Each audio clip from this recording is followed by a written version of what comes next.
首尔大学最近派人来了新加坡，不是来参观学校，而是来谈合作。双方所讨论的是研究课题和未来的合作方向。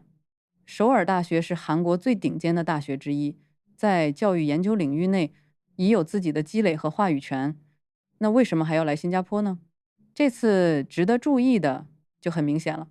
首尔大学来访看的不是分数表面，而是新加坡怎么研究学习本身。PISA 2022新加坡整体表现全球第一，这大家知道。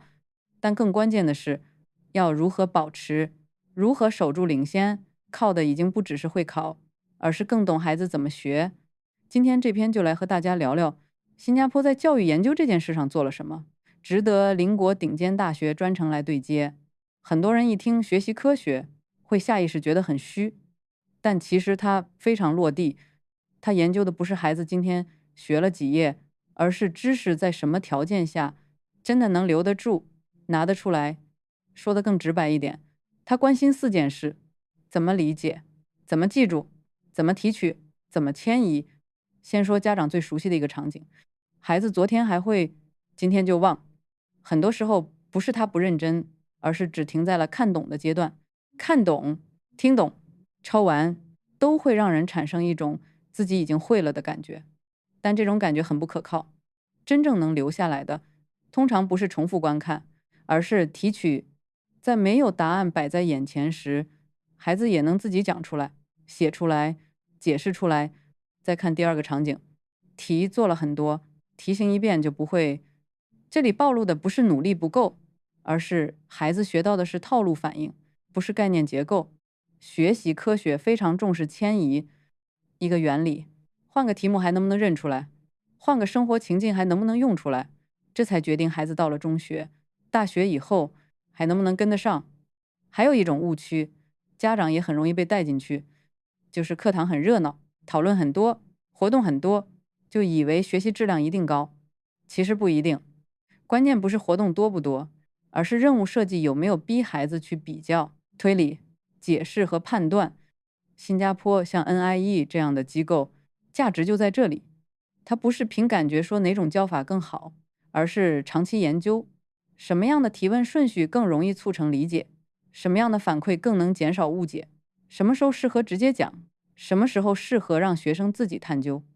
对家长来说，这个观念很重要。以后看孩子学习，更该看3件事：他能不能用自己的话讲出来，能不能说清为什么，换个题目以后还能不能用。真正的学习科学，不是让孩子更轻松，而是让同样的努力，最后真的沉淀成能力。为什么这次是韩国来新加坡看，而不是反过来？因为韩国太懂竞争了，也正因为太懂，所以更清楚高压应试推到极致以后，代价会在哪里出现。一个体系如果已经把考试训练、纪律要求、家庭投入都拉得很满，下一步真正稀缺的就不再是更拼，而是更有效。首尔大学这种级别的机构去看 NIE， 意义就在这里。它不是去看新加坡怎么把孩子再压紧一点，而是在看一个同样重视学术标准的社会，怎么把高成绩和高质量学习尽量放在一起。新加坡的特别之处，不是它没有压力，恰恰相反，这里的家长焦虑、升学现实、资源分配，大家都很熟悉，但它没有停在谁更能熬这个层次，而是开始往前问：课堂能不能设计得更聪明？孩子能不能不是只会做熟题，而是面对陌生任务也能组织思路？所以 PISA 2022全球第一，只是大家看得见的结果层，更深一层是新加坡正在尝试从考试强走向教学法强、研究能力强。过去别人羡慕的是成绩，现在别人开始关注的是这种成绩背后到底有什么可复制的方法、机制和训练路径，这才是更高一级的竞争力。当然，新加坡也不是没有问题，精英筛选、怕输精神，这些讨论一直都在。也正因为它不是理想国，所以它更值得看。它的价值不在于完美，而在于它在高压力现实里没有只靠加码，而是不断用研究去修正系统。对家长来说，这个启发很实际。真正值得追的不是谁补的更多，而是孩子有没有慢慢长出一种离开监督也能继续学下去的能力。这个能力比短期分数更难得。如果你听完前面这些，只觉得新加坡很强，那还不够。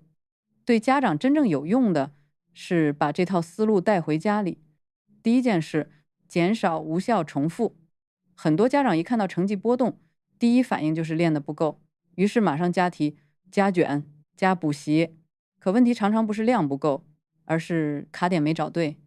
有的孩子是概念没懂透，有的是记得住但提取不出来，有的是熟题会做，一遍行就不会。